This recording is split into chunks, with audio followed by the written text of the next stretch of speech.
এখন কিন্তু কাঁচা কাঁঠালের সময়, আর এই সময় কাঁচা কাঁঠাল কিনা কিন্তু আপনারা একদমই মিস করবেন না। না হলে কিন্তু এত মজাদার স্বাদের একটি তরকারির স্বাদ থেকে আপনারা দূরে থাকবেন। তো আজকে কাঁচা কাঁঠালের একটা দারুণ রেসিপি নিয়ে আপনাদের সামনে মা হাজির হয়ে গিয়েছে। তো চলুন কথা না বাড়িয়ে শুরু করা যাক আজকের রেসিপিটি। তো কাঁঠালের তরকারি তৈরি করতে প্রথমেই লাগবে তেল। তেলের মধ্যে দিয়ে দিচ্ছে ফোড়ন, দারুচিনি আর কয়েকটা এলাচ আর সামান্য জিরে, দুটো তেজপাতা ছিঁড়ে দিয়েছে। এবার এই ফোড়নটা একটু ভেজে নিতে হবে। যখন ভাজা হয়ে যাবে দিয়ে দিল 1 কাপের মতো পেঁয়াজ কুচি। এবার পেঁয়াজটাও ভালো করে ভেজে নিচ্ছে। যখন ঠিক এরকম কালার চলে আসবে তখন এর মধ্যে দিয়ে দিতে হবে রসুন বাটা 2 টেবিল চামচ এবং 1 টেবিল চামচ আদা বাটা, 1 টেবিল চামচ জিরে বাটা। এবার ভালো করে আবারও মশলাটাকে ভেজে নিতে হবে। যখন ঠিক এরকম একটা কালার চলে আসবে তখন এর মধ্যে দিয়ে দিতে হবে পরিমাণ মতো হলুদ গুঁড়ো, স্বাদ অনুযায়ী লঙ্কা গুঁড়ো। এবার দিয়ে দিবে সামান্য একটু জল, যাতে করে মশলাটা পুড়ে না যায়। জলটা দিয়ে কিছুক্ষণ ভালো করে মশলাটাকে কষিয়ে নিতে হবে।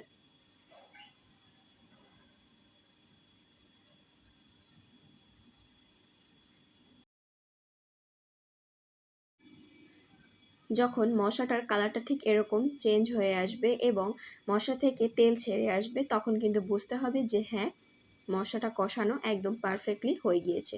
তো এই পর্যায়ে দিয়ে দিতে হবে কাঁচা কাঁঠাল।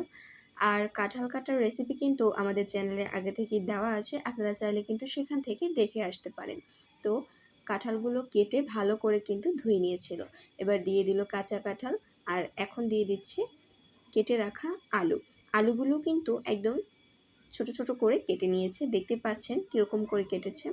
যেহেতু কাঁঠালটা একটু বেশি আছে, আলুটা এখানে বেশি একটা প্রয়োজন না, তারপরেও অল্প একটু আলু দিয়ে দিয়েছে স্বাদের জন্য, আর দিয়েছে স্বাদ অনুযায়ী লবণ। এবার চামচের সাহায্যে আলতো করে মশলার সাথে ভালো করে কাঁঠাল আলু মিশিয়ে নিতে হবে।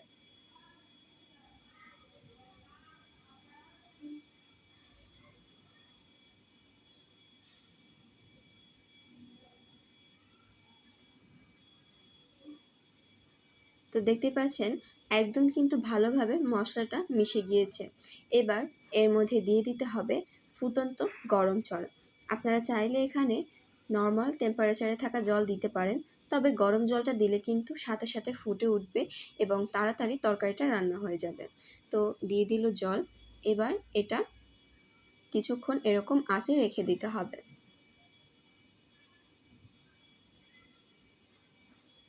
এখন একটা ঢাকনা দিয়ে ঢেকে রাখছি কিছুক্ষণের জন্য। তো ফিরে আসলো কিছুক্ষণ পরে। এবার ঢাকনাটা উঠিয়ে নিচ্ছি। দেখতে পাচ্ছেন তরকারির কালার কিন্তু চেঞ্জ হয়ে এসেছে। এবার হালকা একটু নাড়িয়ে দিচ্ছে।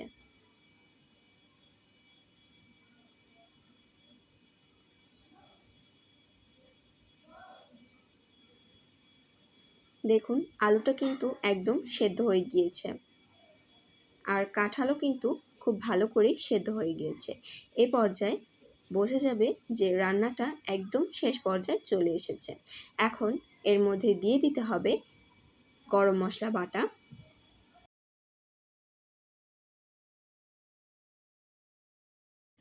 গরম মশলা বাটা দেবার পরে হালকা করে নাড়িয়ে দিচ্ছে, যাতে করে সব জায়গা মশলাটা চলে যায়। এবার কিছুক্ষণ নাড়িয়ে অল্প সময়ের জন্য ঢাকনা দিয়ে ঢেকে রেখে দিবে চুলোর উপরে।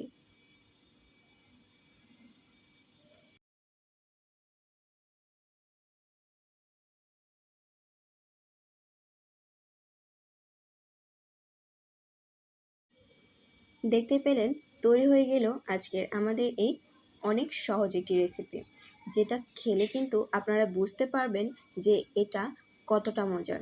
এটা কিন্তু খাসির মাংসকেও হার মানিয়ে দিবে।